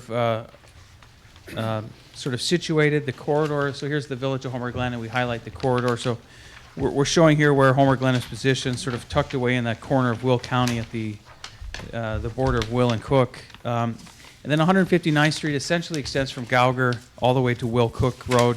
And for the purpose of our study area, we went about a half mile north and south of 159th Street, but primarily focused on the properties fronting the road. We do sort of highlight in here some of the recent improvements. The I-355 extension, which you see in the market study, puts the village of Homer Glen 20 minutes from the village of Downers Grove. And I think back to when, before I-355 was built, Downers Grove was probably at least a 40-minute trip. So certainly I-355 has changed the dynamic of the village and the commercial potential for development along 159th Street, as well as we took into consideration IDOT's plans for the widening of 159th Street. It's an SRA, which is a strategic regional arterial. It's one of the roads that IDOT has designated throughout the Chicago region to move traffic. And with that, with the expansion, they've had to acquire right-of-way. All of the maps within here reflect the new right-of-way or the ultimate right-of-way for the proposed widened 159th Street. First figure in the report is on page 8. We did a detailed examination of the existing land use land uses and development within the community, as well as the boundary agreements. And so this is our study area. I think it's important to note this sort of piece here. Some of this is within the city of Lockport, but most importantly, all of it is through a boundary agreement between the village and the city of Lockport. The south half between Gauger and Cedar Road, the south side of 159th Street would develop inside the city of Lockport, as well as this little piece of property between I-355 and Gauger. So this is city of Lockport. You can see right now it's mostly residential. Those are the sort of that nice wooded area when you get off the highway. Would be ultimately within the city of Lockport's jurisdiction. We took a look at the market potential, and one of the things we do when we look at market potential is we do a drive time analysis. So recognizing that people don't necessarily shop where they live, they shop by what's convenient. We look at how many people and how much spending potential exists within the trade area of the study area. And so highlighted on the map on page 9, you'll see a 10-minute drive time. We go out then to a 15-minute drive time and a 20-minute drive time. And what's unique about the village of Homer Glen and its setting is sort of east and north of here is a lot of forest preserve. And so when you look at the numbers of how many people live within a 10-minute drive time, it's comparably low, I think, to most of the communities that we work in, but it contributes to sort of the setting and the character of this community, the heavily wooded areas, access to a lot of beautiful open spaces. When you get into the 20 minutes, you start to sort of pick up a considerable amount of people. And we can get into the detailed recommendations, and Dan is here he'll answer any of your questions we get to that. But basically, the key findings is there's potential for business development, and the strongest potential is going to be for those areas close to the interstate on the west end of the corridor. Chapter 3 is our land use and development plan, and when we look at the existing land use and the opportunities that exist along with the existing built form of the corridor, we consider the corridor, the 159th Street corridor, to really consist of sort of 3 parts or have potential for 3 different areas. You take a look at the west end near I-355. There's a lot of vacant property there, a lot of big tracts of vacant land, opportunities for some pretty large-scale development. On the other hand, you get to the east end. This is some of the older areas of the village. It's mostly built out. There's some smaller commercial uses. And what we say is on the west end, this is your opportunity to provide some type of retail and business uses that cater to the larger region, to residents beyond Homer Glen, City of Lockport, people traveling along I-355, really within that 20-minute trade area, up as far as Downers Grove and as far south as Mokina, maybe even Tinley Park. In the central area, there's sort of a bit of both. You have some established businesses, smaller. You have opportunities for large-scale development. And this is sort of an area where we say you may want to be sort of flexible in the approach. It may be a mix of both local and larger scale regional uses. Ultimately, we do propose a land use plan, and that's on page 10, or sorry, it's illustrated on page 18. The land uses are described, though, in the preceding pages 16 and 17. We identify 2 different types of commercial. We have a regional commercial, which is the darker red, and again, this is on the west end of the corridor. And then we move into a more local commercial, the types of uses that would cater more towards the residents and the traffic along 159th Street. So the differences would be, the regional commercial would have the ability to attract people from outside of the village. It would certainly serve the village, expand shopping opportunities to the residents that live here, assist greatly in diversifying the tax base. You get to see it's the local commercial. It's the uses that cater primarily to the sort of 10-minute market area, the grocery stores, the convenience uses that residents would use on a day-to-day basis. And again, there's this sort of central part of the corridor where you have a lot of larger opportunities. And we do stress that you need to sort of maintain some flexibility as development proposals are sort of brought forward, both for that reason as well as there may not be the potential to have this entire corridor developed commercially. And so as commercial developments are approved and the market becomes sort of absorbed, you may either need to be flexible in maybe allowing some different types of uses along the frontage. And that's sort of expressed on page 17. The yellow are the single family, so we show potentially some new single family residential areas behind the commercial and some of the undeveloped. And we've taken a shot at sort of carving in a street system. And I think what that shows is one of the things we wanted to illustrate was the need for, especially with a median coming along 159th Street, some type of parallel collector road system that would allow people the residents to travel east-west through the village and not have to go on to 159th Street. For a couple of the key sites, we've broke them out a little further into some development concepts. Actually, I'll just step back here to the land use plan. We do show what the old comprehensive plan recommended. And probably the biggest change is on the west end here, the village's comprehensive plan identified this area for business park. We do show some office here behind the commercial. And so I guess the recalibration 8 years later is to maximize the commercial opportunity along the west end. We do identify some properties, and we've developed some specific concept plans for them. This would be sort of the Boo property on the west end. We do note this is in Lockport, so this is that piece in Lockport. And the reason we show it, we sort of show what we think would be the ultimate build-out. You're going to want to coordinate access points along Gallagher with whatever happens in Lockport. So this concept here, we received several emails into our company from residents. We had the vision workshop at the elementary school or the middle school.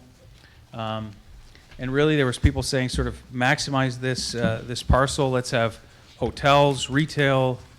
So one of the things we show on it is a movie theater, some retail, a hotel up here. The other concept is more in line of the existing comprehensive plan. It's this would be an office building with a hotel, and then some retail outlots, some restaurants up on 159th Street. So we give you a couple different alternatives. Again, it's to sort of stress the fact that this is a plan. It's not dictating the ultimate development for the corridor, just what the village would like to see based on resident input and market potential. And let the property owners know and the developers know that the village is going to be flexible in its approach. And one of the things that we do stress in here is, comes from basically that we say that the village does not advocate condemnation and eliminating existing tenants or residents. It's just merely a plan to think about what the potential is for this corridor. So in the event that a property or is petition for development is brought forward for a property, the village can say, hey, we thought about this and here's what we'd like to see there. So you're not sort of reacting, you're not back on your heels, you're sort of dictating to any potential property owners and developers what you'd like to see. Site D, this would be the next opportunity site along the corridor. It's west of Fittyman Creek. This is the forest preserve, would be just west of this site. This is not forest preserve property, but it's still heavily wooded, and we recommend that our two development concepts show that remaining as open space. And we show some larger commercial here with some office complexes. And again, two different scenarios. These would be office buildings tied into the woods with some commercial uses. And in this, we're putting the stormwater behind. So we try and show sort of a realistic build-out for detention.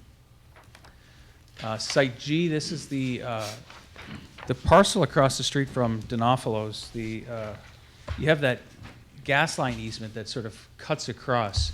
And so it separates the commercial and this into really two different sites. So we can't sort of build in that middle portion, but we show what two commercial centers might look like along the corridor. And then really the difference here is townhomes behind it versus single-family residential. And then the last site that we show a development concept for, this is 159th and Bell Road. It's on the south side of the street. Bell Road's coming south. We show some commercial to complement the commercial across the street. Again, you see it's much smaller scale. This is on the east end of the corridor where we're recommending commercial uses cater to the nearby population and the residents of the village. So it's some smaller scale commercial. We show what clustered single family would look like. And then another option here with some townhome development. To provide some direction for developers as well as for public improvements, we present detailed design and development guidelines.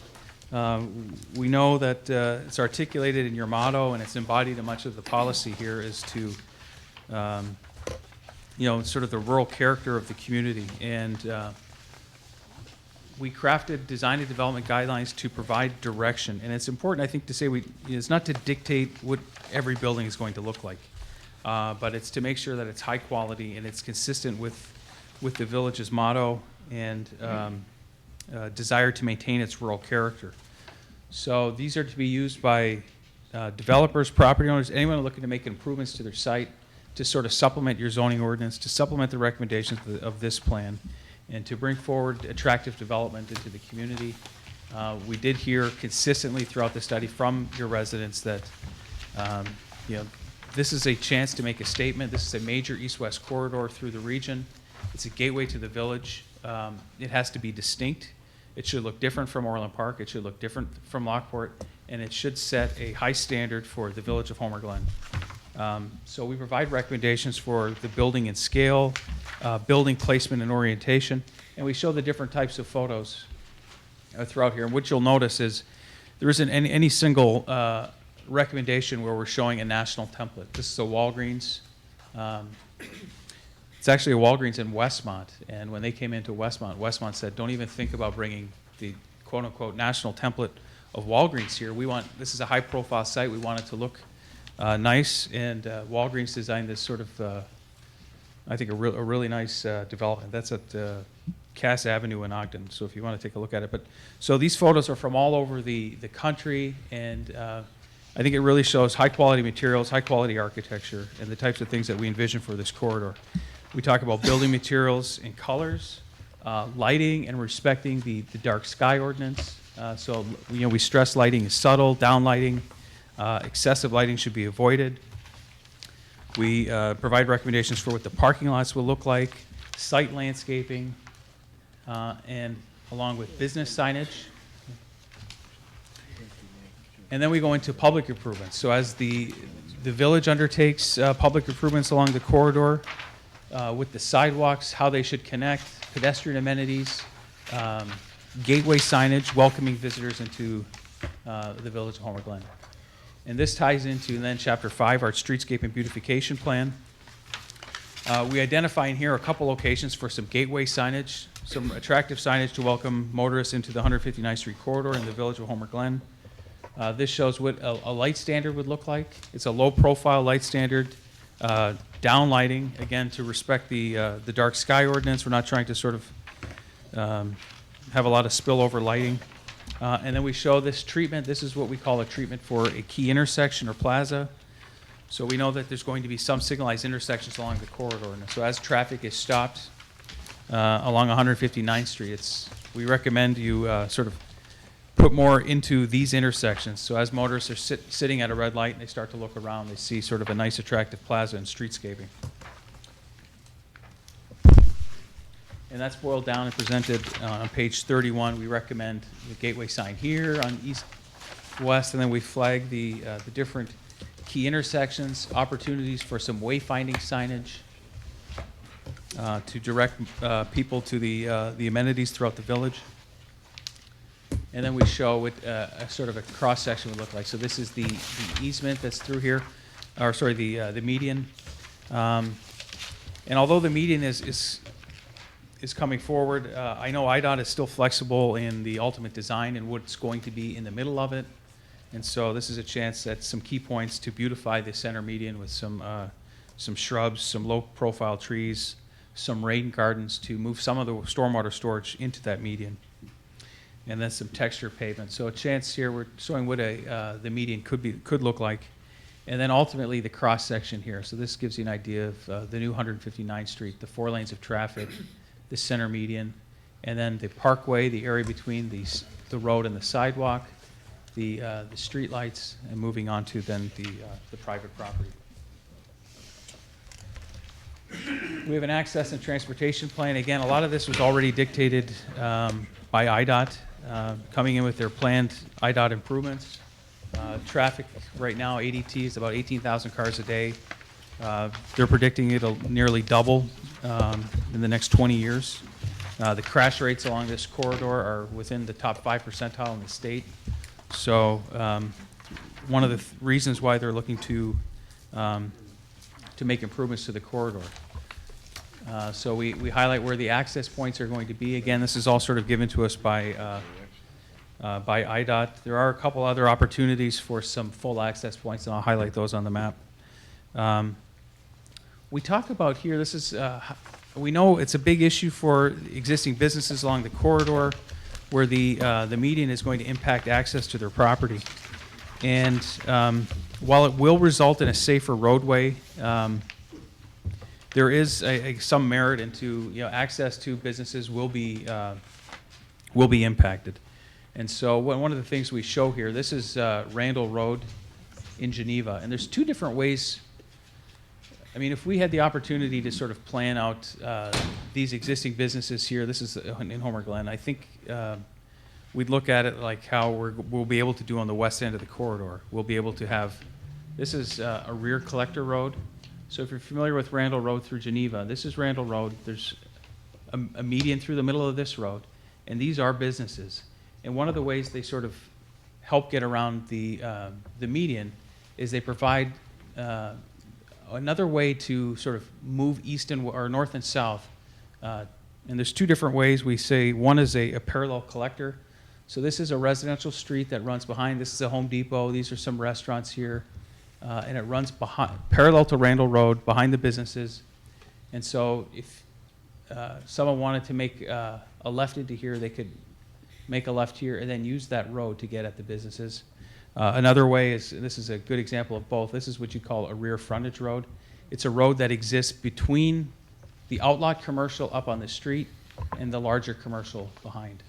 And so you see this, you probably see it along LaGrange Road in Orland. It's sort of how shopping centers are built today in commercial areas. You sort of tie the parking lots together to provide another means of access. We show some existing conditions within the village and how we may look to provide access. This is the pool store, the camping area. There might be an opportunity we look at coming in by the rear of the site. So what we're proposing here is maybe there was some signage here, to access Wilgo Camping and Aqua Pools and the other businesses next left.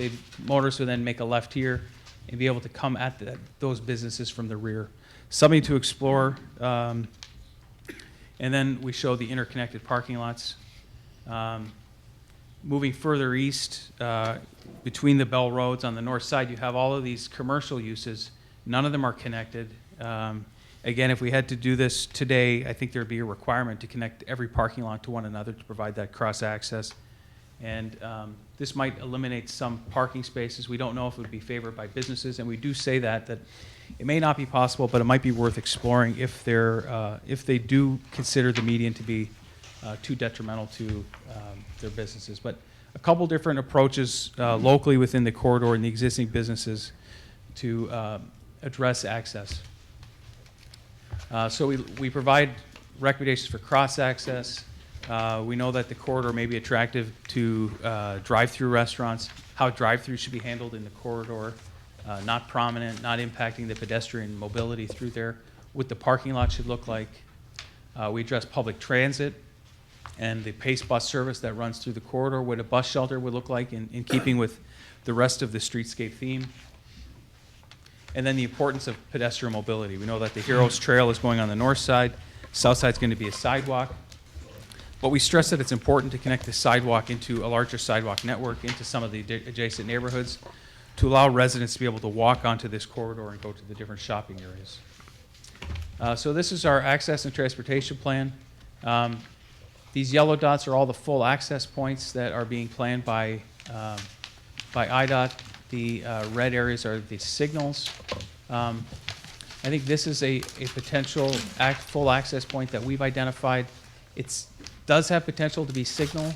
Based on the SRA report, it's within the spacing requirements between the signal at Gauger and the signal at Cedar. And this would be right into, I think it's Opportunity Site D, where we show that office building next to Fittyman Creek. So again, if it met warrants, if it generated enough traffic, that developer would have the ability to petition IDOT for a signal. And there's another one potentially sort of in between these two signals, sort of right in here. And this is the, I forget the, Dunham Farm? Dunn Farm is here. And so, it's sitting right in between these two traffic signals. So again, if it meets warrants, and IDOT will have requirements for warrants. It has to generate enough traffic, and if it does, then they'll put in a traffic signal. So potentially 2 additional signals, but definitely where full access points are identified in yellow. And those are the breaks in the median. We talk about utilities and infrastructure. The power lines throughout here, we know that we did get some comments to, why can't the village bury those? It's extremely expensive to bury power lines. But it may be a requirement that the village may want to consider for future development, as development are approved, to have them bury the power lines. Stormwater management is another key recommendation, as well as extending sanitary waste service out to the west end of the corridor. We do recommend that's needed to redevelop some of these areas, warrants exploration to help realize the full potential of these areas, and through recapture agreements, the village can then recover some of the costs to extend those utilities and have other developments sort of moving east back into the village to pay for their fair share of that improvement. And then lastly, Chapter 8 is economic development and implementation. So just sort of moving beyond the pictures and the plan, how can the village begin to implement the plan? It starts with plan adoption, using the plan, but then using this as a tool to help attract developers. Some of the regulatory actions, making sure the zoning is in line with the recommendations of the plan. Right now there is a disconnect between your current zoning ordinance and your comprehensive plan, and we know that the village has been sort of diligent in taking some properties through rezoning, but this is the proposed land use plan, this is the existing zoning, and what we'd like to see is those come closer together. So property owners are able to sort of begin to see that the village has changed their policies and their regulations to foster the types of development they'd like to see. We mentioned capital improvements, the different grants that are out there, economic development, strategies, incentives, funding sources, the different grants that can help pay for some of the improvements.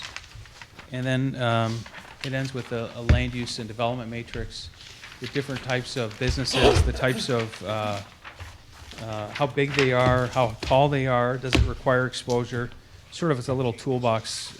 So if you're looking to see what tenants might be interested in a piece of property, you can see that an LA Fitness has a typical size anywhere between 10 and 100,000 square feet, 1 to 4 stories in height, requires exposure, and will go in infill locations. So it's a pretty handy reference to the last page of the document. And with that, I will turn it over to questions. Thank you. Could somebody grab the lights?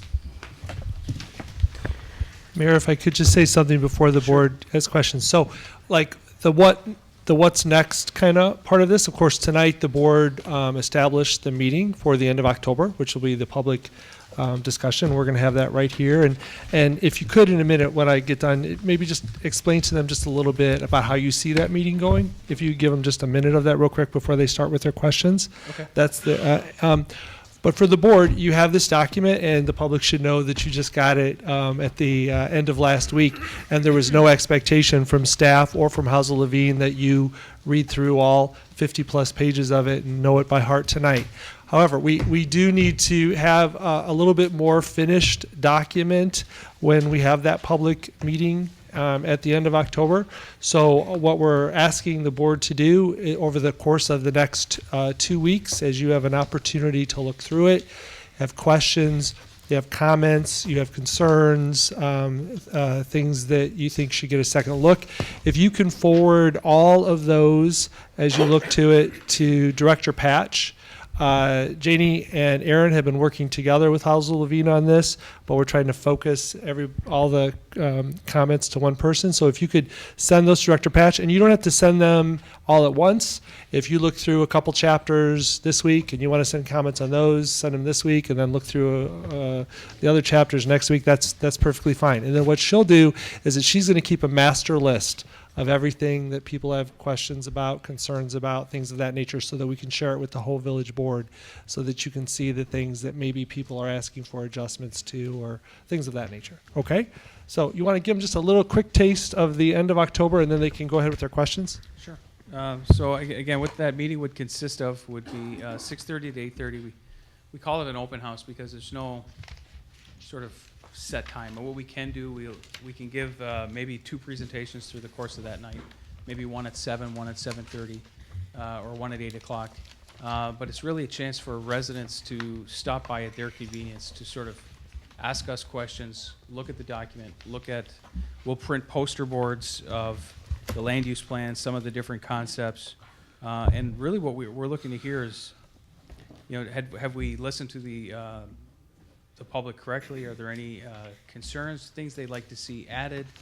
We know over the last 8 months as we've been working on this, like I said, we've been getting email into the office by residents looking for specific things. We tried to sort of incorporate everything. It's tough to make everybody happy, but we think we've done a great job with this report. But it's a chance for the public to interact with us, give us some input, a pat on the back or additional input.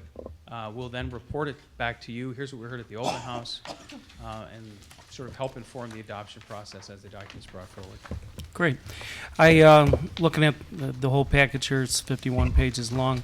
It's good. It's a great concept package to work with. My biggest question right out of the box is I look at a lot of things that can be, but can these things be without sewer and water? No, with the exception of where we identify open space, you will need utilities to construct just about everything in here. Okay. So we're in the importance of the whole conceptual idea. If I'm hearing you correct, municipal improvements to the unincorporated area would be first before anybody be interested in any of these wonderful ideas that we saw here today.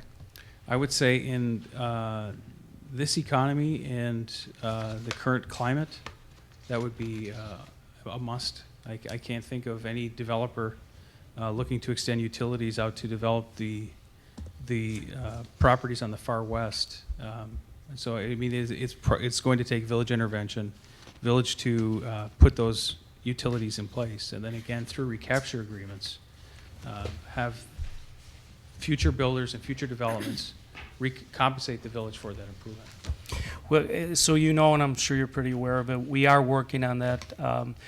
We do have documents for annexations attached to recapture agreements. The sewer line extension has been, the alignment of it has been worked out with the county. The water side of it still needs final engineering to show that it goes down 159th Street, loops around 151st. But when I hear all this, I go back to saying, no sewer and water, no development. And I think I'm hearing it back from you. I'm absolutely correct. Sure. You don't see developments like this on well and septic. Right. That's the you need point. Municipal service. That's the point I'm trying to make. Well, thank you for the presentation. I'll open it up to trustees. Very well put, and boy, if we could get half of what you presented here tonight, I'd be a happy camper. So, okay, does anybody have any questions? Okay, then Mayor, one final thing I wanted to mention, because I know the board's going to ask me about this individually. I did budget to do ads. We did not do them for the first meeting, but we will be doing them for this. So we'll be running ads for this public meeting in October in local newspaper at least once, potentially twice, and depending on the size. And so we will get some good attendance, I think, at those meetings because of that. Okay, make sure it gets on the website also. So my recommendation would be you digest this 51 pages and make some recommendations. You can send them to Janie who's running the project with Aaron. And thank you. And does anybody have a question for the gentleman? No, I have a question for the manager. Trustee Sabo? Thank you. Thank you very much, Mayor. Question for for Manager Davis. Are you saying we have 2 weeks to digest all this and do the comments? After the public, it's going to be a draft for a while yet. And it's going to continue to be a draft even after your October meeting. Because then it comes back to the village board again, and there's another workshop session about it. So this is going to go on for a while. But I think, the board's desire typically is when this thing becomes a lot more public, which it will at this meeting at the end of October, that you want the document, I think, to be as fully encapsulated as possible. So I'll give you an example. We obviously worked all the way through this with them. There's little imprints of staff suggestions, village staff suggestions in this already, but we just got it too at the end of last week. So we'll be sitting down as a staff, especially, Aaron and Mike and Janie and everyone. We'll be sitting around the table and we'll be digesting this as a group, and we'll be going through and making suggestions on page 2, 8, 10, 12, and we'll make a full list of things. Everything from change out this picture because it has a street light in it that's not dark sky, which you probably noticed a couple of those pictures, to more substantive things, even housing-related comments and maybe some senior housing and stuff like that. So we'll do that, and we need you to kind of do that too, and go through it yourself and pick out things that you have questions, concerns, or things you think should need to be adjusted. It's going to be a draft for a long time, though. Even after October, it'll still be a draft and it will come back to you. So there'll be opportunities to make suggestions to the consultant for adjustments. What we'd like to do as much of that as possible over the next couple of weeks. Okay, thank you. Trustee Costa? I'm sorry, Mr. Mayor, just if I can ask one question on clarification. On page 12, where you have your leakage and surplus factors by industry, just so I understand it right, I'm interested in that chart actually. So on the 10-minute drive time, let's just go with the one, just so I understand this right, where it says automobile dealerships on the 10-minute. So you're saying that there's plenty of them within 10 minutes? Is that what this is? Just so we all understand the charts right. Yeah, it's looking at within that drive time, the existing businesses relative to demand. So it's a supply and demand analysis. Would be capturing the share of the demand within that market area. Now, different businesses operate differently in terms of how they define their given market areas. So these are divided into 10, 15, 20-minute drive times. So there could be potential, even if there is a surplus indicated, because it's also partially driven by the types of, whether it's functional obsolescence or the condition of the businesses that are there. But this is really a snapshot to show, based on consumer expenditures within that defined drive time, within that market area, this is what you could expect to generate in terms of demand. And here is the existing supply of the average sales per square foot of that given category of business. Okay, so the leakage side, let's say, would be what the area could still use in the way of those businesses, where the surplus side is where it looks like we're okay. Right, surplus means there's I just want to make sure. more leakage means they're losing businesses to some other area. And not only does Hazel Levine use this, but when we meet with potential businesses, like for instance, when we met with Mariano's, we have this information for them. And believe it or not, you don't have to give it to them. They actually have it too. They know how many people live in such within 5 minutes, 10 minutes, 15 minutes, 20 minutes. They know, what the village needs as far as pie charts go, and they have their own model, as I'm sure Hazel Levine is probably using a very similar model. So, thank you. Does that answer your question? Okay. Are there any further questions? Okay, thank you. That closes our workshop for this evening. The next order of business, is there any old business? Okay, is there any new business? All right, then I would entertain a motion to adjourn. I so move. First by trustee Sabo. Second. Second by trustee DeVivo. All in favor say aye. Aye. All opposed say nay. Meeting adjourned.